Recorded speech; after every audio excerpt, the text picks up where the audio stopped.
in one word, everything. But we lost 150 years of history. We lost thousands of photographs, hundreds and hundreds of artifacts unique to Lytton, things that were used in Lytton, things that were part of everyday life in Lytton, and it's all gone. And all walks of life, all kinds of people, we had artifacts from everybody in there, and it's all gone. They're artifacts, and what do they mean to Lytton? Well, they're all part of history, and they're all part of the unique Lytton history. And so, although people might not know what that particular artifact is, when they explain to them why it was important, why it was part of Lytton's history, it becomes precious. What's it like now in this in-between stage? You've experienced this devastating loss, but you're also thinking ahead and hoping to rebuild. Yeah. We're going to rebuild, there's no doubt about that. It's not just a hope, it's going to be a reality as long as we all manage to make it through to the end. But yeah, it's very, very difficult to every day not get any farther ahead. If we could get into the museum site, we could see what is still there. There are some metal objects that probably are worth having a look at and saving. But there's a team of people that are going to be trying to help us sift through the site. And basically, we will try to save everything we can and then make a judgment on it later when there's more time to be able to have a look at it and decide what's going on. And rebuild a collection from that.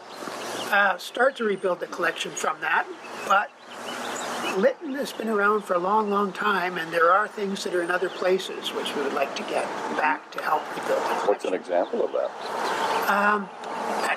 I've received photographs from a man in Vancouver whose family was here from the late 1800s right through to the mid-1900s, and several photographs that we did not have in our original collection. Fortunately, they were not in the museum when the museum burned.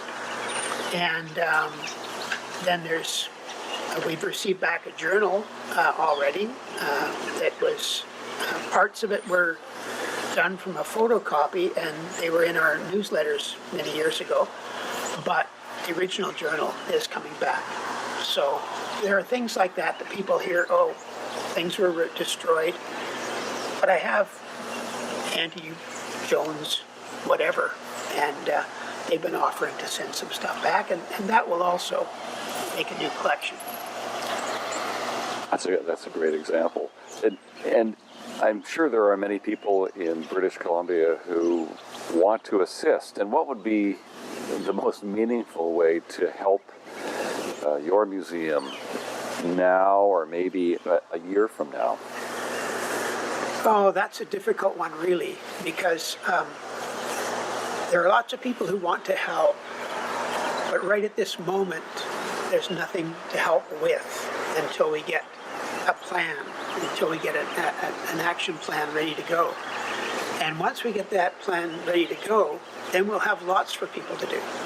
And they can help digitize, they can help organize, they can help file, they can help clean the artifacts that we do find, and we'll go from there. Do you need money? Money is always helpful.